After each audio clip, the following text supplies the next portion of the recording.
ഷിരൂരിൽ അർജുനായുള്ള ദൗത്യം പുരോഗമിച്ചുകൊണ്ടിരിക്കുകയാണ്. തെരച്ചിൽ നടപടികൾ മുന്നോട്ട് പോവുകയാണ്. സന്തോഷ് ഒരിക്കൽ കൂടി നമ്മളോടൊപ്പം ചേരുകയാണ്. സന്തോഷ്, നേരത്തെ 5 റൗണ്ട് ഡൈവിംഗ് പൂർത്തിയാക്കിയിരുന്നു ഈശ്വർ മാൽപ്പയെ. വീണ്ടും അവർ പുഴയിൽ ഇറങ്ങിയിട്ടുണ്ടോ? ഒപ്പം തന്നെ മധ്യഭാഗത്ത് ഈ മൺകൂന നിൽക്കുന്ന ഭാഗത്ത് നേവിയുടെ സംഘവും തെരച്ചിൽ നടത്തുന്നുണ്ട്. അവരിപ്പോൾ അവിടെ തന്നെ നിൽക്കുകയാണ്. എന്താണ് ഇപ്പോൾ കാണാൻ പറ്റുന്നത്? മനു, ഇപ്പോൾ ഈ നേവിയുടെ മുങ്ങൽ വിദഗ്ധരും ഈശ്വർ മാൽപ്പയുടെ സംഘത്തിലെ മുങ്ങൽ വിദഗ്ധരും 2 സ്ഥലങ്ങളിലായി പരിശോധന നടത്തുകയാണ്. നേവി സംഘം ഒരേ സ്ഥലത്ത് കേന്ദ്രീകരിച്ചുകൊണ്ടാണ് പരിശോധന നടത്തുന്നത്. നേരത്തെ നേവിയുടെ സോണാർ പരിശോധനയിലും അതോടൊപ്പം തന്നെ റഡാർ പരിശോധനയിലും സിഗ്നൽ ലഭിച്ചിട്ടുള്ള 3ാമത്തെ സ്പോട്ടുണ്ട്. ആ സ്പോട്ട് കേന്ദ്രീകരിച്ചുകൊണ്ടാണ് ഇപ്പോൾ നേവിയുടെ മുങ്ങൽ വിദഗ്ധർ ഡൈവിംഗ് നടത്തുന്നത്. അവർ ആ ഒരു സ്ഥലത്ത് മാത്രം തന്നെ കേന്ദ്രീകരിച്ച് പരിശോധന തുടരുകയാണ്.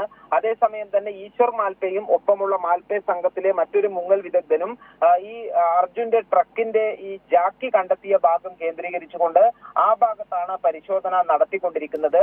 രാവിലെ 10 മണിക്കാണ് പൂർണ്ണ തോതിൽ ഈ തിരച്ചിൽ ആരംഭിച്ചത്. അതിനു മുൻപേ തന്നെ ഈശ്വർ മാൽപ്പെ ഈ വെള്ളത്തിലിറങ്ങി പരിശോധന നടത്താൻ സന്നദ്ധനായിരുന്നെങ്കിലും ഈ ജില്ലാ ഭരണകൂടത്തിന്റെ അനുമതി ലഭിക്കാത്തതിനാൽ അതിന് കഴിഞ്ഞിരുന്നില്ല. വൈകിയാണ് ദൗത്യം തുടരാൻ കഴിഞ്ഞത്. ഇപ്പോൾ ഈ ഒരു അനുകൂല കാലാവസ്ഥയെല്ലാം മുതലെടുത്തുകൊണ്ട് ഈ തിരച്ചിൽ ദൗത്യം ഇപ്പോഴും തുടർന്നുകൊണ്ടിരിക്കുകയാണ്.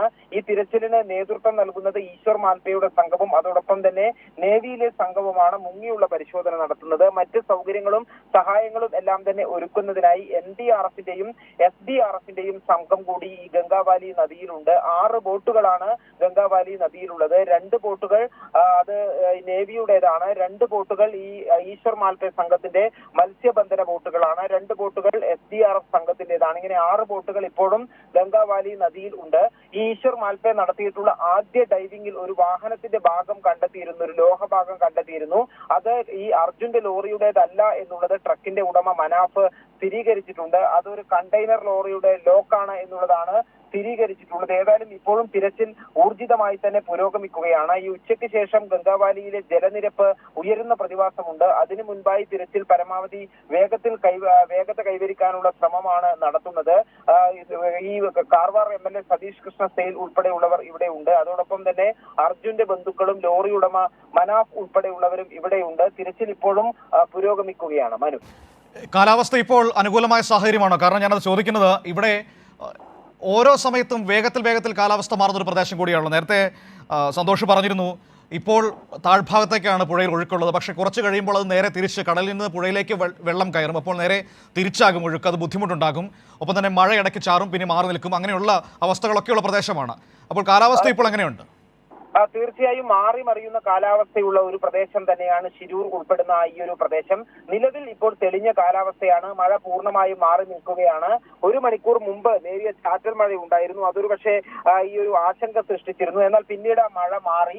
ഇപ്പോൾ നല്ല തെളിഞ്ഞ കാലാവസ്ഥയാണ്. ഈ തിരച്ചിലിന് ഏറ്റവും അനുകൂലമായിട്ടുള്ള ഒരു കാലാവസ്ഥ തന്നെയാണ് ഇപ്പോൾ ഉള്ളത്. മാത്രമല്ല ഗംഗാവാലിയിലെ അടിയൊഴുക്കും കുറവാണ്. പക്ഷേ ഈ ഒരു ഗംഗാവാലി പുഴയുടെ ഒരു പ്രതിഭാസം പൊതുവെ നമ്മൾ കടലിനോട് ചേർന്ന് കിടക്കുന്ന പുഴയിൽ ഈ പ്രതിഭാസമുണ്ട്. കയറ്റവും ഇറക്കവുമുള്ള സ്ഥലമാണ്.